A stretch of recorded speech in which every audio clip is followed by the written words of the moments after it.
You live in your best, prepare for the worst. Cali go make me know it's a must. Then I taxi, they know I'm a boss. We know my mind and me team not the loss. Me team not the loss, me team not the loss, me team not the loss, me team not the loss, me team not the loss, me team not the loss, me team not the loss, me team not the loss. Yo, it's your boy Biggie, man. I'm out here again doing another episode. Today I'm sitting down with one of my originals, one of the day one homies. My bro, thanks for coming through, man. Always, son. So basically, everybody know already, we've been doing a lot of shoot now, so trying to just highlight individuals in the community that are doing good stuff. And also gonna give advice to the young up-and-coming kids or young adults in the community so they can learn from someone who's done it all by himself. So without further ado, I'll let you introduce yourself. Yeah, my people, as you know, I go by the name President Untouchable. Been in Australia for a while now. Been doing this for a while. So, next city, as you all may know. Mm-hmm. Coming from Liberia, I would LIB. say. LIB representing in the house. Yeah, so, Prez. Being in Australia for a while now, I started Next City 2016 or 2015, if I can remember. Mm-hmm. And did that for a while, and now I'm here. Now you're here, so I'm drinking some very nice juice. Where did this come from? Oh, okay. As you can all see, that's Sahara juice. It says stay young. Tastes good, man. I feel younger already. It's Sahara. So this is one of my ideas or something that I'm doing right now.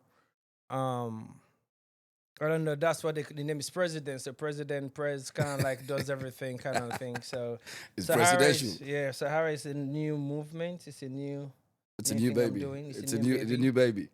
Yeah, new baby trying to push out there. All right, so we'll talk about that later in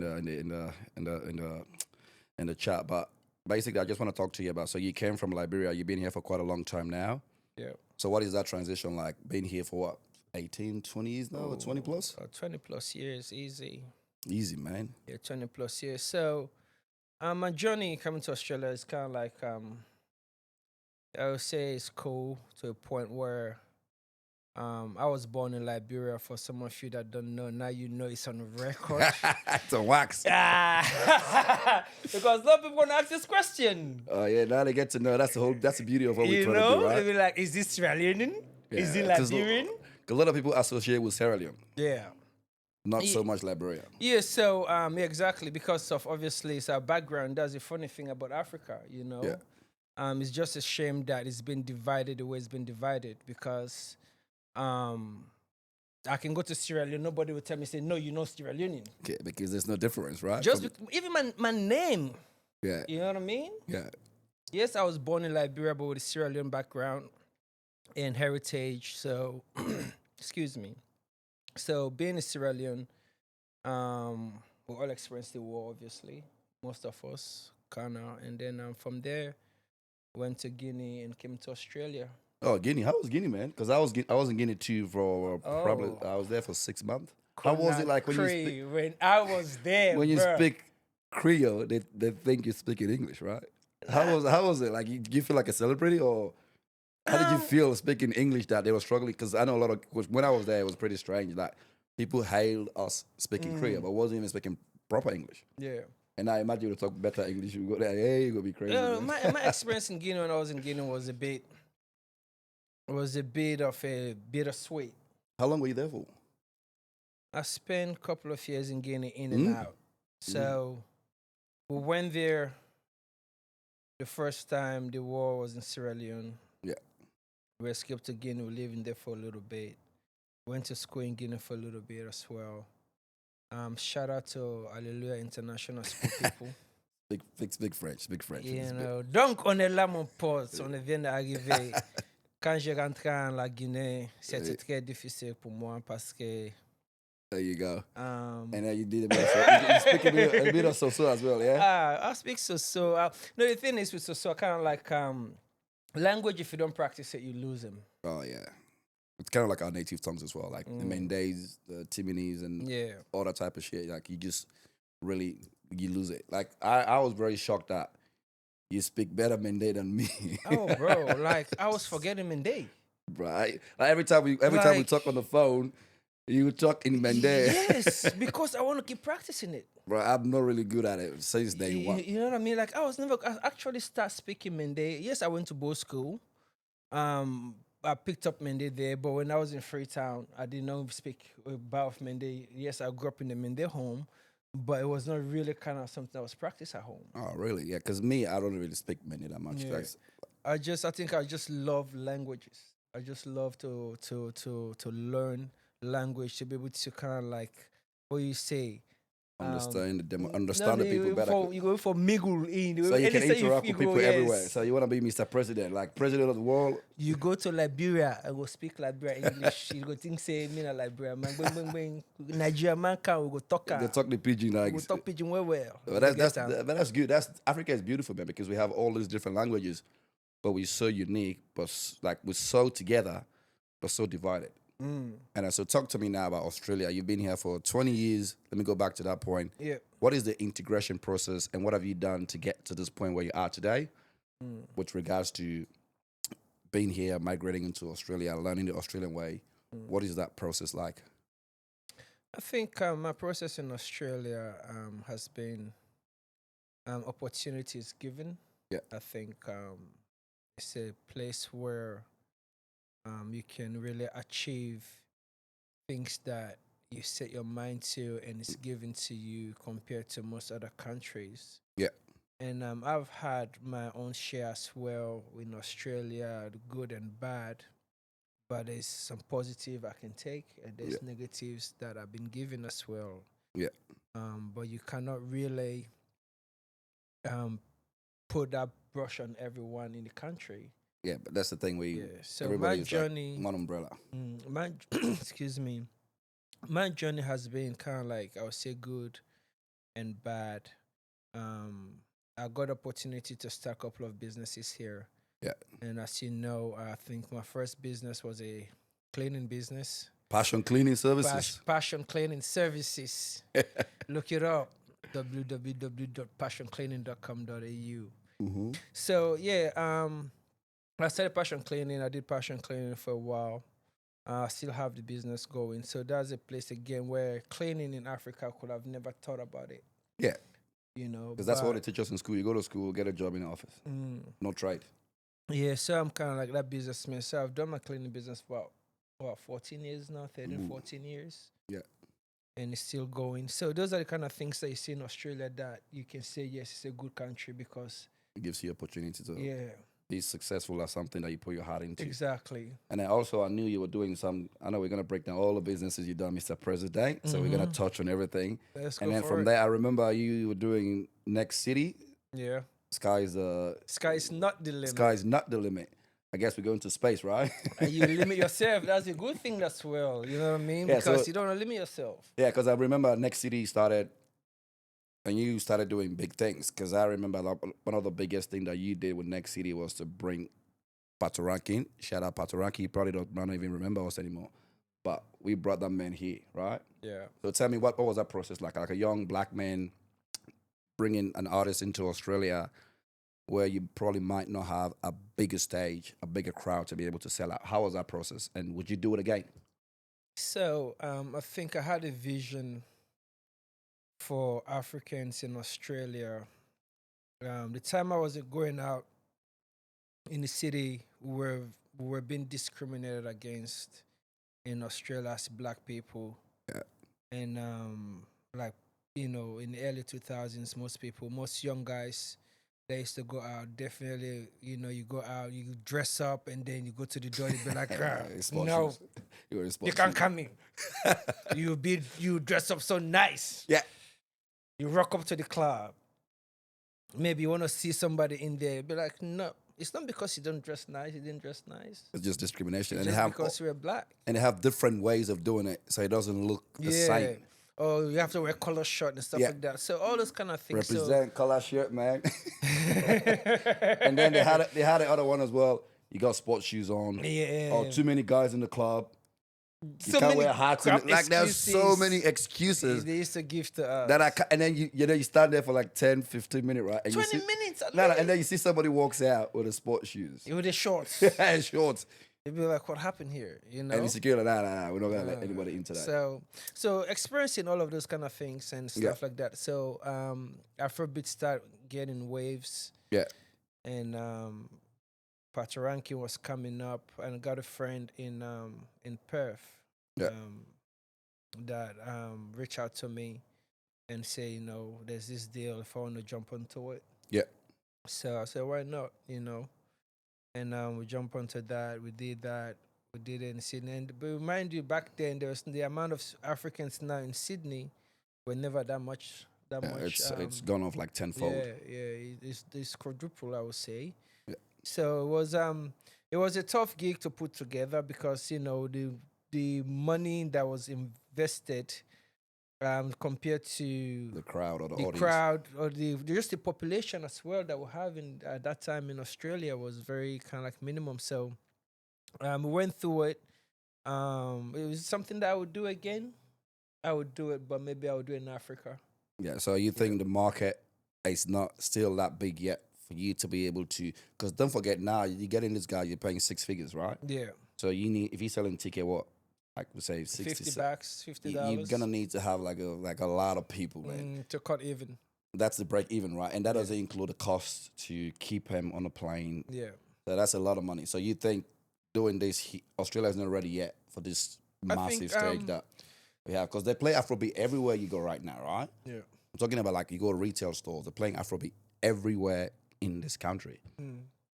So why do you think the country is not ready yet to give you a return on that? I think we're so far away from Africa, being Australia, and then the artists themselves, when you approach them, their cost is very high. Yeah. The cost, what they demand is very pricey. Yeah. And getting those guys to even come here, most of them now fly business class. Yeah, that's what they do now. And they bring like 10, 15 people as a crew. So they fly in business class. It's not like you live in Nigeria coming to Europe. It's easy. or you live in Sierra Leone or Ghana and coming to Europe, you know what I mean? Or any side of Africa anyway. So all those factors kind of like hinder the small or medium-sized entertainment business. Yeah. So that's why I will not do it here again, and I will rather Take do it it to the in motherland. Africa. Yeah. Yeah, so that brings me back. That brings me to another very important thing that we've discussed privately outside here.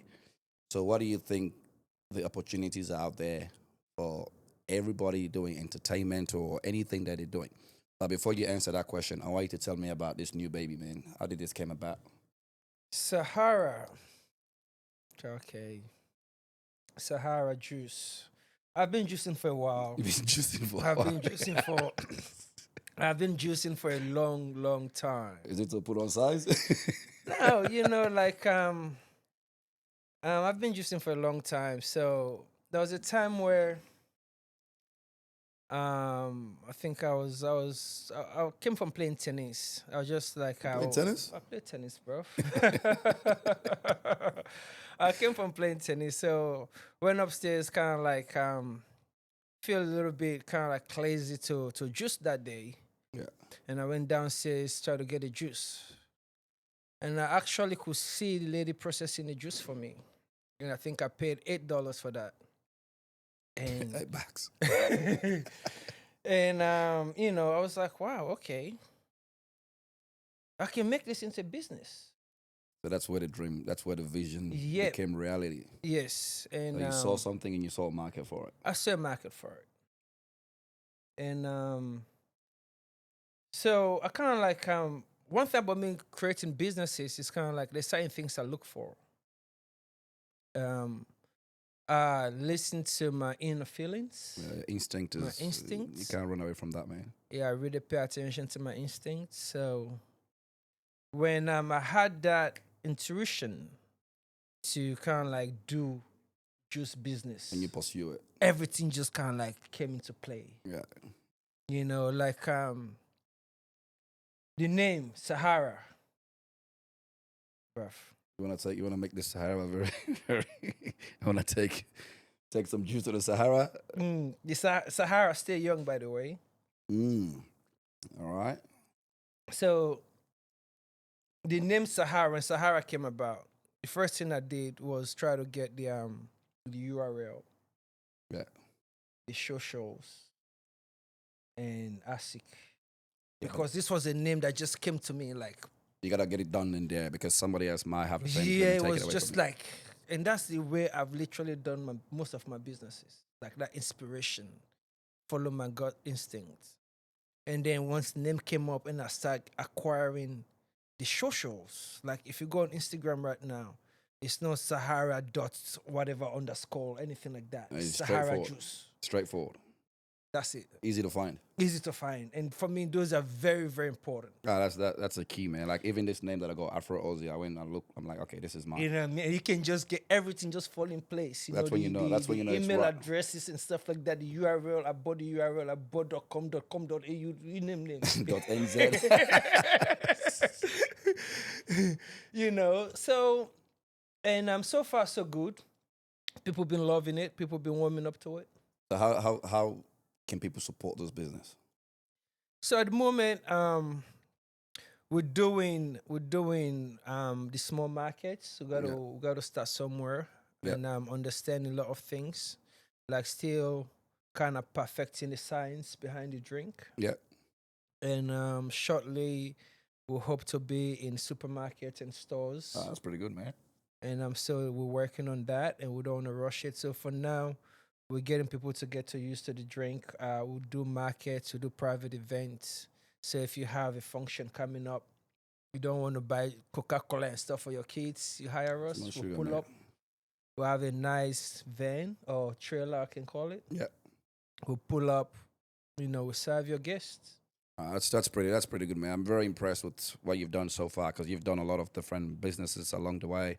But I feel like this is the game changer. This is the winner. This is the winner, man. Because I mean, this is the winner, man. So like, I respect what you've done all this while. But let's talk to people, advise people what you think.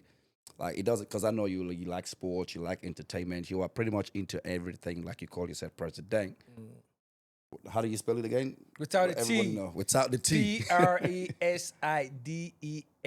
Without the T. Don't put the T there. That's disrespectful, yeah? Put some respect on this man's name. Yeah. So yeah, it's been a roller coaster with your journey. So what do you think you can advise people watching this episode right now? I think if I have advice for anyone, it's kind of like just believe in your instinct. Listen to your inner self. That is, if anybody see me and think that, oh, Prez is doing well or whatever, it's just that my system is just believing in myself, listen to my dreams. Like those are very important for me. Like and second thoughts are very important to me. So that's how basically I've been living my life. I think everybody's on their own journey, everybody's on their own movement. But just listen to your inner self. All right, there's one thing I haven't asked you yet. I left this out for a reason. Tell me. Right? Yeah. When we first met. Okay. Jay! When we first met, it was at a house party. Yeah. Right? Yeah. And somehow we pull up dressed exactly the same. Like, I don't know you. The heights, everything. I don't know you. You don't know me. I pull up to this house party. There you was. Long sleeve shirts. We were dressed exactly The the same. The vest over. And that was crazy. But since that day we met, now that's when I knew that because we're doing the same thing, right? We were dressed the same way. The chances of you going to a place like dressed exactly the same, it's very, very limited. Very rare. And then that's when we clicked. And you like that dress too. You like where you're feeling yourself. I was feeling it. I was like, yeah, this is just me. And then someone pull up with the same. I'm like, oh, no, not today. But these are some of the things that made our friendship really unique, right? So we were friends, but we're not friends in the sense of like we together, we're friends, but we don't really talk that much outside of when being together. Yeah. But because I respect what you do and you respect what I do, so every time we meet, it's like we never really separated. Of course. The conversation never changes. It's the same vision. What are you doing? It's all How, love. how can we push to get to the next stage? Yeah. So I guess you've told people to really focus on the passion and what they want to do. But let's talk about next city building materials in Sierra Leone. Child. Do you think I'm gonna skip that one? Child. Well, we got next city building supply in Freetown, and then we'll have next city hotspot and grills in Freetown. Yeah. Which is all under the umbrella Next City Pty Ltd in Australia. So how can people support that business as well? Because a lot of people are building houses back home. Because I know we are at this stage where being here for 20 years, Yeah. 18, 20, people that have been here for 15 want to go back home. So the thing is, like the business where you get now salon are for salon people there, I just come off salon. But we can still help from here. Yeah, Because if we I'm can building still a help, but house, that's what I'm doing. I was sending the money to you that you pay. Yeah, which but you- the thing and I just come off salon. One thing as well, the Sierra Leoneans themselves, they're afraid for work with salon people there. But- I go to Sierra Leone, like, what's time shop there in Bobo, yeah. in Freetown, I think. Not even I think. When I go salon 2019, Yeah. I did the Kotabi stop. Yeah, I remember that. What's at the spot, shop which is today? where it ended. Yeah. Yes, 2019, I did that Kotabi stop. The shop, no been on that there. The area was like a desert. It was a desert. I open the shop there next to the building. And there's a supply. petrol station next to you as well. Yes. Are there people that begin for, moving a little bit and stuff like that? Then the Indian guy came. He opened shop right next to me. Yeah, taking your market. Because that Taking area my was market. empty. It There was was empty empty. land. So which means they could buy from you easy transportation to get to Exactly. the And site. then, but what thing happen? In the man, they build a salon. They don't do anything. They just That taking business money. they therefore go do. Yeah. But salon man, they go there, see salon post in shop. Then jumper. They go jump and pass. Why make? But it's the same principle. It's the same thing as well here. We So- don't promote ourselves. So, next to the building supply day, yes, I did that for the Sierra Leoneans there, especially one of the day in the diaspora. Yeah. I kind of like even try to get a website. So if you go online, you can look up Next City Building Supplies on Google. It's on. We have a website that needs to finish. Well, It's under inshallah, construction. it will be finished soon. So the shop did it, yes, and what we try to do is even once everything finishes, what you do, like, especially in Australia here. Yeah. If you submit me number, you can call me or inbox me or anyhow you get chance for reaching to me. You can pay the money now and they pick up the material in Sierra Leone. We make it very, very easy for the exchange rate. Exactly. You know what I mean? That you save on even what you call them The sending exchange fee, rate yeah. and sending fee and stuff Yeah. like that. So that's the reason why I decided to open next to the building supply. So for even actually give somebody in Sierra Leone a job, create job creation in Sierra Leone and things like that. For me, that's what pushes me. Yeah, that's very important. So we Yeah. can help our people back home because a lot of people are struggling for job. But come on, not get work. Some might even beg you for get work. But then the thing is as well is that's a platform for the country, but also we need people here to support that because the bigger it gets, the more people you can hire. Exactly. You can even hire some family friends or family members of people that are living here so you can give them. That's a burden Opportunity. taken away from them. Exactly. Because if I'm going to send you money every fortnight, I send for you what, $100, $200. You don't go work now, you make $300, $400. I don't need to send you that money anymore. Of course. So we can all get in together and then develop the community, right? Yeah. So, and then I'm going to ask you because you're very, very like hands-on when it comes to young talent, youth. What do you think the youths, why do you think they are getting to the doorstep of success and then they don't go anywhere? If we're talking about, we'll talk about Sierra Leone picking their Sierra Leone youth there. Yeah, like high level, Australia because youths. that's So if I talk- that's the environment where you're used to, right? Yeah, so you can talk about that. exactly. What I know in terms of, I would say, Liberian and Sierra Leone youths that I've come across. Yeah, talented, young. Talented, that had everything onto the doorstep, and we can say, or we will say, they kick out their foot. Yeah. But me talking to most of these kids as well, I don't think they kick them with their foot. Analyzing it myself is that guidance Yeah, I think it's our fault. not be there. Yeah.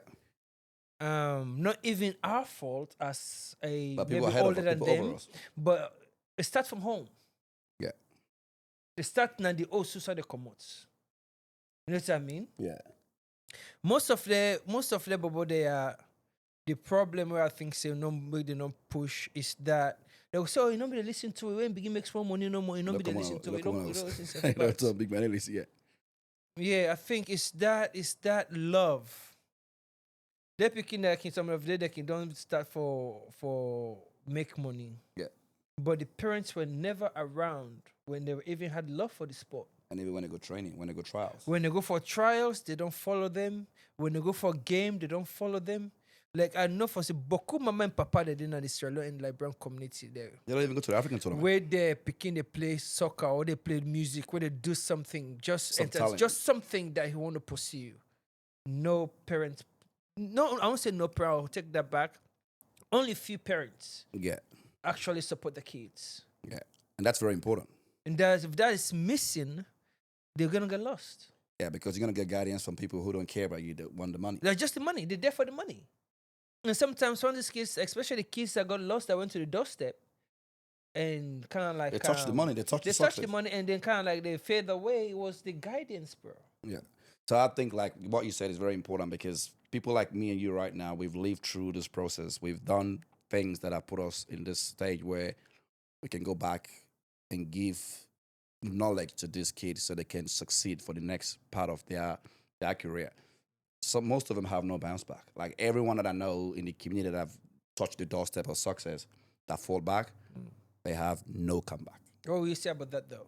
But that's the thing. Like the comeback part for me personally is why they don't have the comeback. that's that what you said is very important for the start for them to get to that point. But when you fall down, the reason why they don't have a comeback because the friends that they took along with them were not the original friend that was there when they started. So you have X, Y, and Z as very close friends, and then you start to make money, and then you call your party. Boys said they're gonna club today, but the party not get money. All right, and then you take them out and you spend on them. You spend money on them. But then when they tell you the truth, you know, listen, you know why? Because I'm the one with the money. Like, who are you to tell me what to do? I'm the one with the money. You know what I mean? So those friends will fade away because those friends will feel like they're not adding. You don't respect them anymore, right? So if you fall, I'm not going to go and pick you up because I'm gonna laugh at you and say, "Oh, we're back to you back." Sometimes when you fall, you even fall harder. You fall deeper than the guys that you were way ahead of. So I think the reason why there's no comeback in that space is that if you have true friends, when you fall back, they will come and give you a pat on the back. Hey, bro, let's get up, let's go again. Because they were doing it for the love, because they loved you, not for the money. But the guys doing it for the money, they walk away. And then you're on an island by yourself. And guess what? Your head, you start thinking, overthinking, and then you just stop. And that's it. And that's the story. That's what I think the reason why there's no comeback in all of these is because you don't have true friends. But you gotta remember, these kids, their friends were kids as well. But that's what I'm saying. You grow with your friends. Yeah, but like at the time these kids were making it, they were kids with no supervision. Yeah. Yeah. When these kids get contracts, the person that will be reading the contract and trying to make sure that everything is right, maybe some of maybe their manager or whatever they say, the parents is not involved. In that decision making. I'm talking about the ones that I know That signed contracts. that sign contract. I'm not saying all African kids, but I'm just saying the ones that actually have touched success and kind of like could not maintain it. You know what I mean? Yeah. So I think the biggest issue there was lack of a good parental guidance. Guardians, yeah. And innovation. You can drop off and then come back and be like, okay, my son, what happened? What did you do wrong? But that's a legit. There's no guidance in the start to read the contract, make sure all the fine prints are dotted, and like, you know what I mean. But that's all gone now, yeah. Yeah, of course. But then you need to get back up and go again, So and they just stay there. yeah, but let's come back to the whole point of that support, bro. You know what I mean? These were kids that now you've lost it all. How old are you? You know what I mean? And then your parents are saying like, oh yeah, I be tell you say, you know go better. You don't see it now, and they start crossing you. Yeah. You know, how you gonna get, and then you get into depression. And you get into your head. And you And don't you feel wanna, like you nobody just don't wanna loves do you. anything. And you feel like nobody likes you anymore. Yeah. Nobody loves you. Like everybody's against you. The world is against you. And you're just slumming. And then most of the friends you make along the way down, they love you. The hole keep getting bigger, but the biggest thing, if you fall from the bandwagon or from the tree, Yeah. and then your parents are actually there supporting you. And this is I'm saying this because this is one True of our story. biggest problem in African community. Our parents don't support the kids. It's not just even like the uncles. Like you have to have a support network. Bro, I remember even myself when I was playing soccer. True story, bro. St. Clair. Yeah. We used to have the shop in Granville. I think that's what the business is in my head. It's in the blood. The business is all in the blood. You know what I mean? Yeah. So my dad was always going to the shop, and then games are on Saturdays. My dad will go to the shop for 6 days. It's guaranteed money. All right. You know what I mean? And then one day, like every day, be like the coach used to come and pick me up from the house. Everyone went through that Yeah, experience. one day we sat down at dinner. He goes like, "Are you really that good for the coach to come and pick you up?"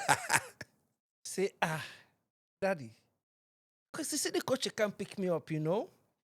Anyway, obviously the work and stuff like that. Again, with migrants, so they have to work hard, which I understand. Yeah, it makes sense. And that's why, again, one of the problem the Africans face abroad, because you have to go and make that money so you can put the food on the table. Not just here, but also all the way back in Africa. You got a Yeah, lot I of people that mean- are riding on you now.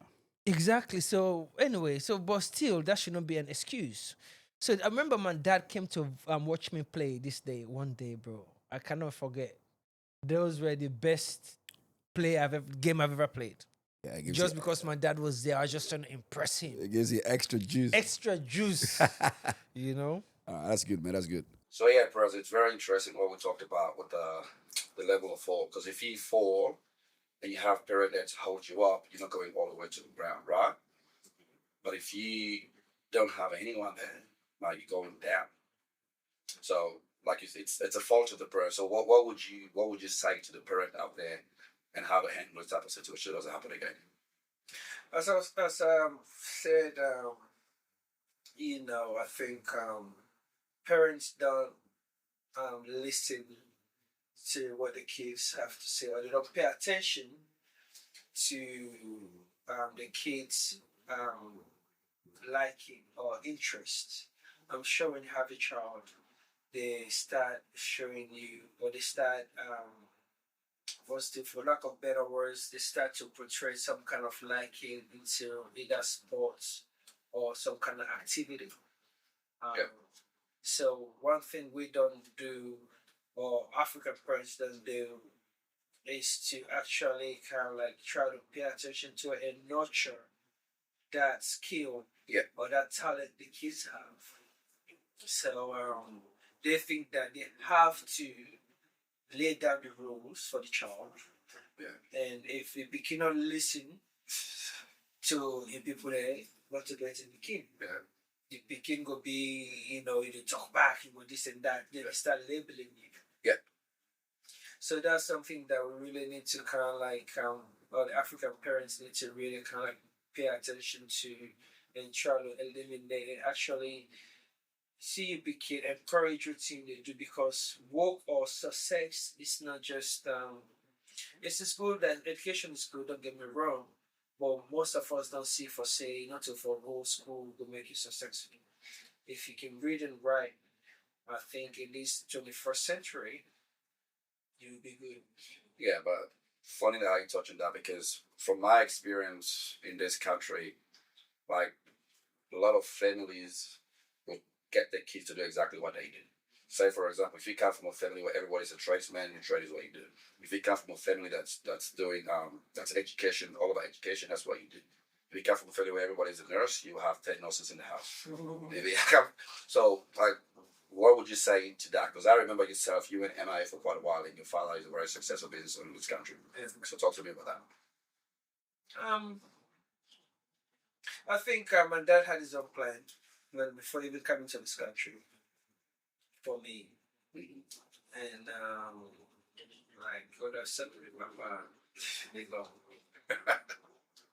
So So where to? so yeah, like my dad had his plan, which I to a point I can say yes, it's good to have a plan for your child. Yeah. If he doesn't have, if you see saying you go out of your way, you don't get your own plan, Yeah. it's yourself. You see say nothing on the happen, what you need to do. Just Because, step in. yeah, you can step in. So like dad had his plan already, I had my own plan. And because I was trying to achieve that, we didn't see the eye to eye. Yeah. And something that the parents say, oh yes, I've been born you, I've been going for plan of life. To us, you were told. Yeah. And that's a big mistake we do. Yeah.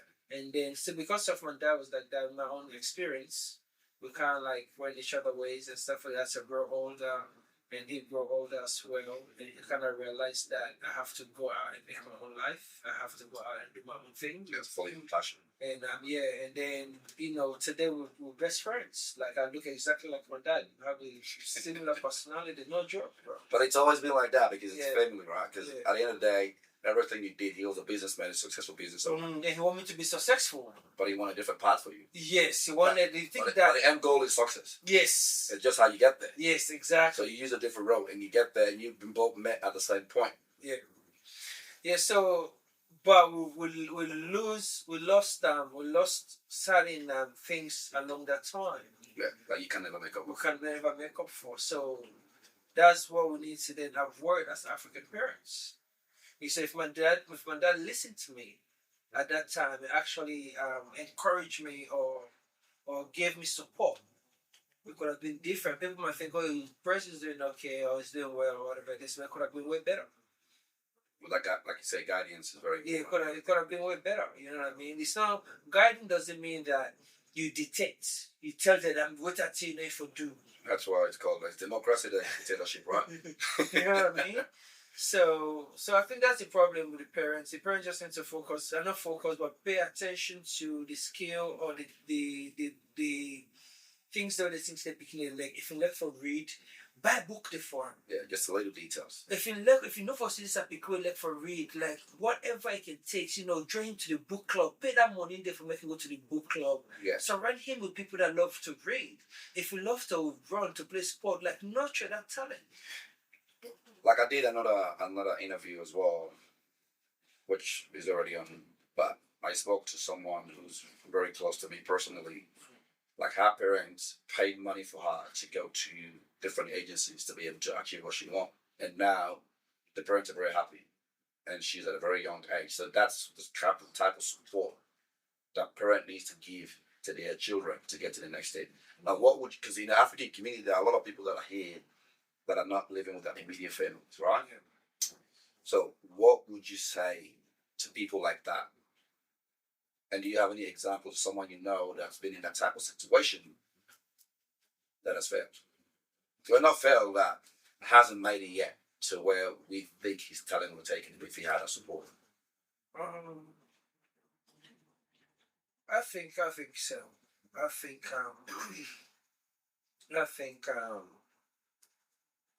there's somebody that I know, as well as we said before, that actually was going to be a very successful athlete. Yeah, that kid was special, man. Something else. Yeah, very It's different. Yeah, very successful athlete, and lack of parental guidance, they don't get him there. Yeah.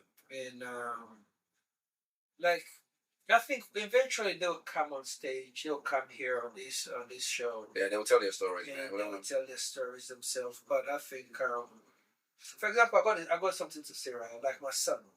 Yeah. My son is about 17 years of age now. Yeah. And his mom is a very intelligent woman. And coming to this show, we were speaking. She called me, just sent me some stuff. And he decided that he want to be a barber. That's He decided they want to be a barber. Okay. And my brother said, okay, come here, come to America. By the way, my brother's a scientist. He's a medical scientist. Yeah. He said, come here. Went there, took him to his office and tried to. And came back home. And I was like, yes, what Uncle's doing is really nice. I really like his office. But I think I want to be a barber. Still. Well, okay. And believe it or not, this guy have gone and created his Instagram, Mooks Nooks. That's about He got his website. the Bobby. His business is registered with Australian government. Mooks Nook, you can look at Malaka Mukasoa. With that one up, but yeah. But yeah, Mooks Nooks. He got his business registered and he's going to school, year 11. Yeah. And we took him out. He's at uni now, doing business. Yeah. He didn't finish at all.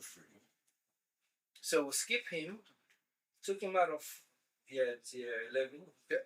And he's at uni, just doing business, focusing on that. But it's funny how you said it though, but it was very hard because your brother is a very, very educated man, and he trying to show him like this is it, this is where you need to be. But he went in and saw all that, and then walked away from it. Yeah. That mind, so that tells you he's already focused. He lays the focus. Yeah, and then we as parents, we can't let him down. You know what I mean? So all we're gonna do is say, okay, look, we're gonna do this. You want to do business? Oh yeah, now. Go. He did everything himself, bro. But that's what I mean. He was already halfway there. He was already halfway there. Like you go on his Instagram, you be like the business owner of Mooks. You know what I mean? So that's what I'm saying. Like imagine I start telling him no. You know, like we all have our son like play soccer. None of the soccer stuff about him. You know how much fun I spend on soccer? Yeah, don't even tell me about soccer, man. You know what I mean? So we'll have the dream, be like, oh, I get boy picking, we'll play soccer. I didn't get to play football, but my son will play. So they play him. And he tried as well, he played. He gave it a fair go. He gave it a go.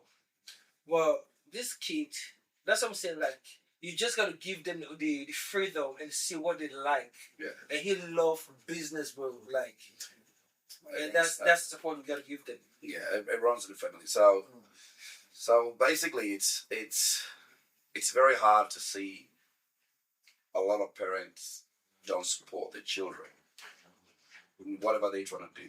A little bit of support goes a long way. Yes, if you don't support it, it fails. That's exactly what I said. But then also, it's not just a supporting part; they also drag him down as well along the process. There's one thing about supporting someone, and there's one thing about being neutral. But they're really trying to put you down to kill that dream inside you, to kill that fire that will make you succeed. That's that problem. Again, that's what I said. This is a typical example of what I just said, bro. All right, let's widen up this thing. Let's talk about the African community. You've been in this community now you've seen it evolve over the years, Yep.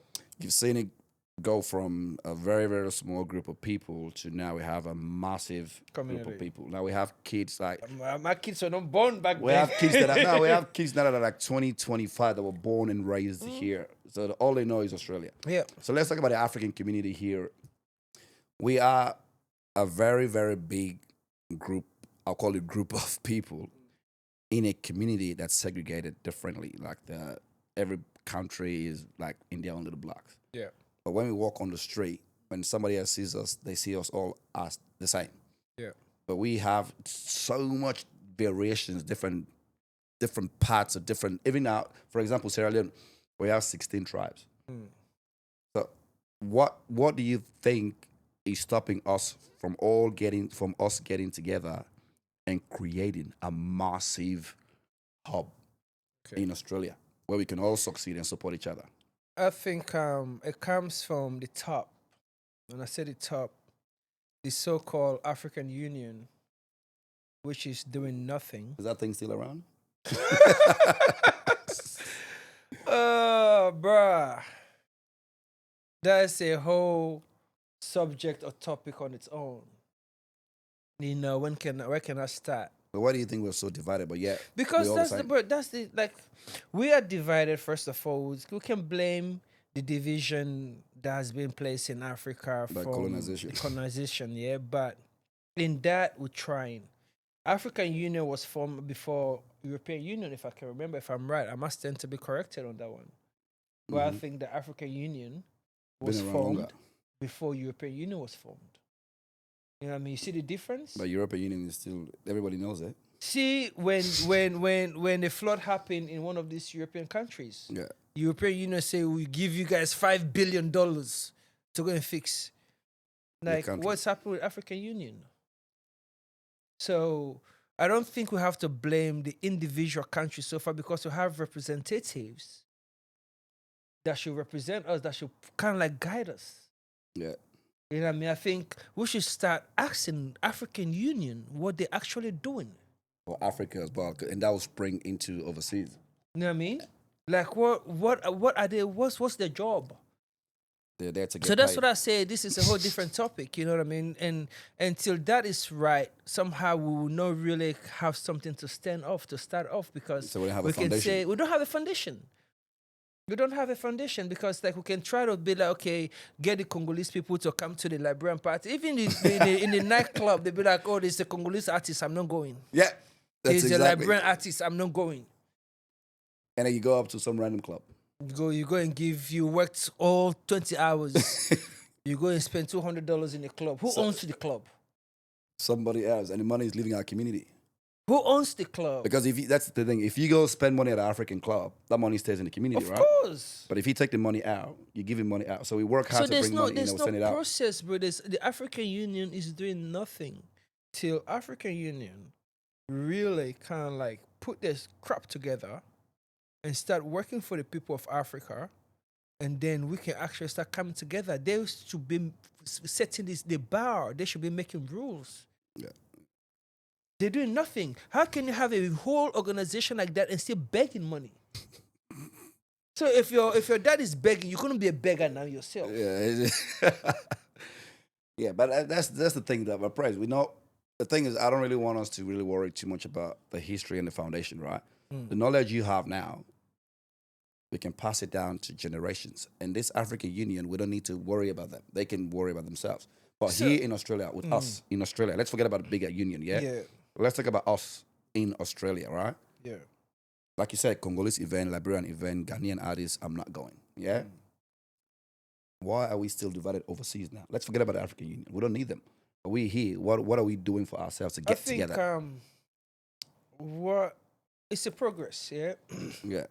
The Africans in Australia has been here like with our age group, maybe say second generation and stuff like that. So it's progress. So I think what we need to do, we take time, steps, and but it's the step have to be taken. You know what I mean? You gotta take the first step. So I think to bring the African community together, Congolese, Ghanaians, Liberians, and all this kind of stuff, all these kind of nationalities. I would say what's kind of bringing us closer is the sports. The African Cup. That's the only Yeah. place I get to see a lot of people. So the sport brings us closer, but again, us Africans ourselves in Australia, we've not really taken upon the responsibilities that should actually work effectively for us to be working as the way we should be working. Yeah. You know, like as I always say, like I don't know of any hall, just an entertainment hall, just somewhere want to get married or someone have a birthday, they'll be like, this is the community hall, the African continent. Because we don't need to start looking at country, like it's a one Africa, and just to have a hall. We don't have a hall. But we don't have businesses that We don't have businesses. that So those generate within the are the community. little things we need to start looking into. Because there are a lot of businesses, but we don't You really know what I support mean? each other's businesses. And platforms like this that will actually allow businesses to actually come and And say promote the business. promote the business, say what they're doing, and And I think, as you said, it's the beginning. You know what I mean? Yeah. Like, and this should continue. This should keep going, and we invite every business owners to come in. Thanks, man. Share that. I think. Yeah, but that's the thing though. Like this platform was not set for me or anybody that you see here to become famous. This platform is set for legacy. What you say here today is gonna live on forever. Yeah, because I remember talking to you on the phone, and you said a very, very important point where you said, "When I speak today here, right? If I die, my son, my grandchildren are gonna go on the internet and see the legacy because this is your story. Yep. Everybody have different chapters of your story. It's like the Bible, right? It was written by different people, Yep. right? So you are sitting here today. Someone will say, "Oh, this man was 2024. wayward." Now this man will say, "Junior was wayward, right? He wasn't serious. He didn't listen to his father, right?" People will say that about you. Of course. But now that you've said it, the reason why, I'm pretty sure everybody out there or anyone watching this to this point will realize, okay, whatever story they have is not true. That's not the truth. Yeah. Because they don't know what happens after. People were there when the breakup happened, but they're not there when you made up. So they're missing a part of the story, this is why this platform is here to make sure things like that don't go unnoticed. Yeah. And just things that we all can get together and do to make sure our community holds. Because there's a lot of gap. Yeah. And if we don't break those boundaries, those gaps, if we don't tell our stories the right way it should be told, then it's gonna be told by somebody else. It's like when they do biopics, right? Sometimes they do biopics about some certain people that come on, they come and say, "Nah, this is wrong." So this is why platforms like this exist. And I'm asking for everyone out there, just throw your support behind us. And we're gonna have you on this deck like many, many, many, many, many, many more times. But it's a very good thing that we just touch a little bit. There's more. We haven't even talked about our friendship yet when we live together. There's so much. There's so much to talk about. We'll bring it back. We'll bring that back. But bro. today, I just want you to, because I know you're very passionate about the African community. Yeah. You're very passionate about young up and coming talent. So that's the reason why I want to get this out of the way, so people can truly understand what's missing and what we need to do. Yeah. So thanks for coming on board. And before we go, I just want to let people know, how can they contact you? It's Sahara Juice on Instagram, Sahara Juice on TikTok, saharajuice.com. And it stays young, so you can order it through our Instagram and our social media. And and the main thing is passion cleaning as well. Don't forget it. Clean your house properly. Clean your house properly. By the way, if you need an electrician too, call me. Ah, my guy, you electrician too. Yeah. Thanks for coming, bro. I'm out here, cuz. Thanks for having me. Peace. Peace out. Always.